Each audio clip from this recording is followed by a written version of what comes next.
Yo, yo, yo. Welcome to the show. Welcome to the Social Sunshine Podcast, episode 215. I'm your host, Brittany Crossan. Hi. Thanks for coming back for another episode. I want to talk to you, business owners out there, about how you can use social media as a tool, as a resource for your followers, and not just as an income producing machine for your business. And look, I love money. You love money. I think more money should be in the hands of good people. I have a great money mindset, all the money positivity here, right? But the bottom line is that most of the time, social media content or organic social media content is what I specialize in, not ads. It's not so transactional. It's really multifaceted, and there's so much more to it, and there's so much more you can get out of social media as a business than just like, oh, well, this post is going to make me $500, or this post should bring in 14 leads or whatever, right? That's the ads world. That's a whole other deal. But when we're creating to create and to connect and communicate with our audience and all the cool things that we do, like at Fun Love Media, that's what we do. We specialize in this organic stuff.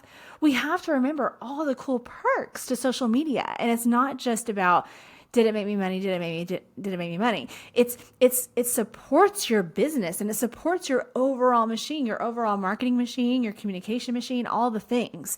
And whenever we're talking about like using it as like a resource and things for your followers, like think of it as how you think of your website for your business, like little miniature websites, your social media accounts. And if you're like, Brittany, but I have a website, so why the fuck do I need all these miniature websites? Let me tell you, it's because social media is such a huge deal. People love using it, and it's a great way to communicate with people. So it's not so fun for people to just like go to your website every couple of months and be like, oh, look at their website. Like, right? Like it's more fun to see a post pop up from one of your favorite brands or your favorite places to shop, or your favorite, plumber, or your favorite nail salon or whatever, and really connect with the brand that way. And it makes it more interesting and all the things. So it's definitely different from a website. But if you look at it with that perspective of like how a website serves the people that are your clients or your potential clients, right? It has information, lots of information. It has about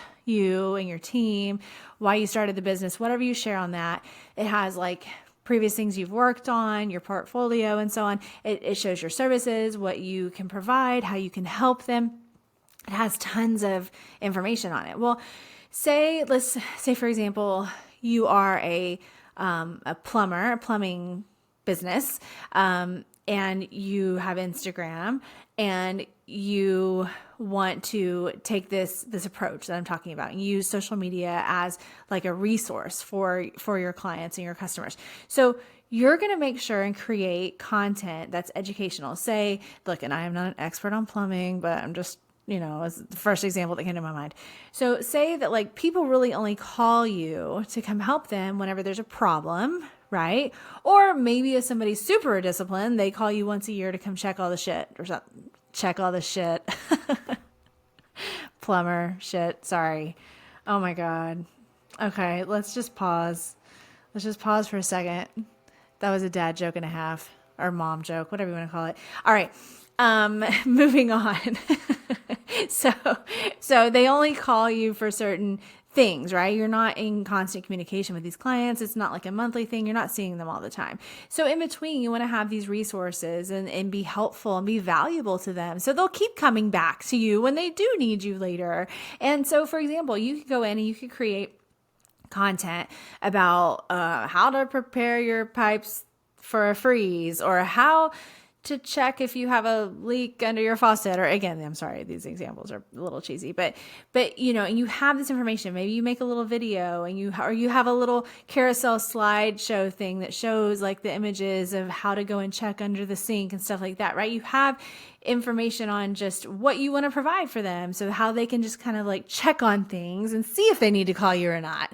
And you keep that on your Instagram, let's say, and you can put it like in your little Instagram stories highlights, the little bubbles that you can create. You can put those there so you can point people to that. Like if anybody was to ever comment on something and say, how do you guys prepare, you suggest that I prepare my pipes for the freeze coming up this weekend. You'd be like, oh, it's in our Instagram highlights. Just go and tap on that and you watch it and there it is, right? So you're able to lead people to something that you've already created. So that's another cool thing, is that you create one piece of content and it keeps working for you, baby. That's what evergreen content is all about. And it's there. And so people can go to it.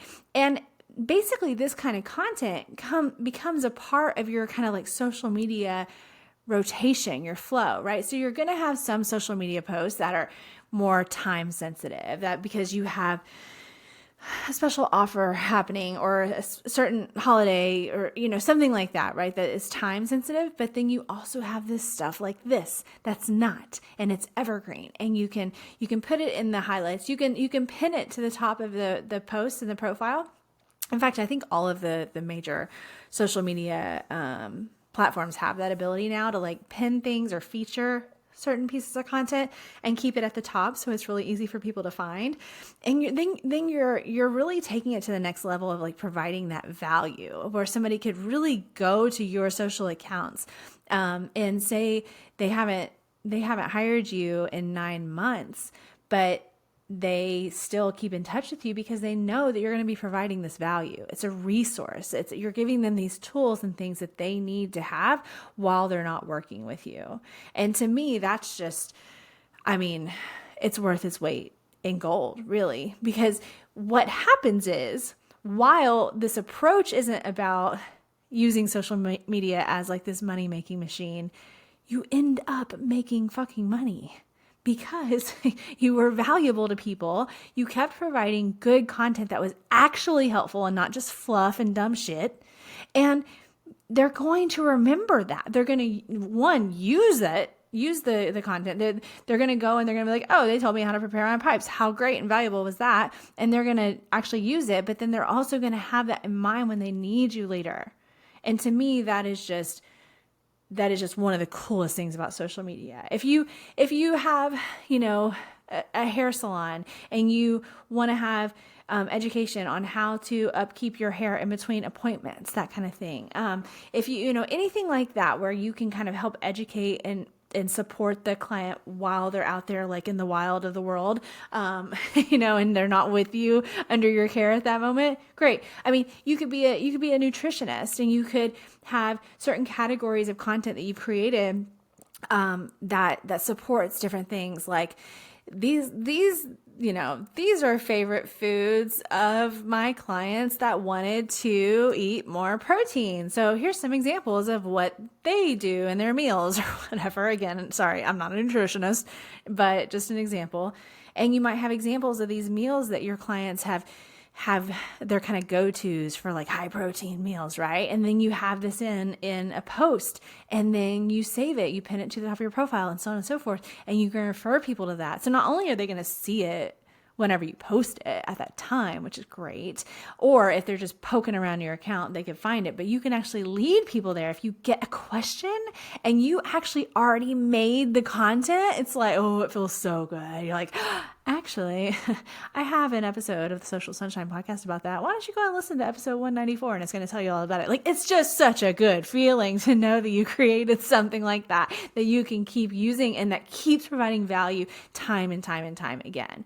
So think about how you can take this approach for your business, for social media. How can your social media account support what you're already doing in your company? Support that. And it's not just about trying to create sales leads. It's about supporting what's already going on. This is something that is so incredibly overlooked, and it's so incredibly valuable. So I hope that you'll take the time to just get your gears turning on this and start thinking of what kind of content you can make that is helpful to your audience and that you can feature on your page. You can pin it to the top. You can put it in your highlight bubbles. You can do all these things. That way you can always refer people back to it. And you're just going to continue to be valuable to them, and they're going to keep coming to you and spending their money with you over and over again because you're a trusted, valuable source for those people. Okay, I hope this was helpful. If you have not left the show a review, we love a 5-star review. Please do so on the platform that you're listening on. It's really, really helpful for our show. We are growing, but we're still a smaller show, and we can use all of the support and love that you can give us. And you want to share the show, please share the show. I really, really appreciate you doing that. And if you have any questions, just reach out. Social Sunshine Podcast is on Instagram and Facebook and LinkedIn and TikTok, and so am I. I mean, I'm happy to try to help you and answer your questions anytime you want to message me or message the show. So thank you so, so much for listening and for watching, and I'll talk to you later.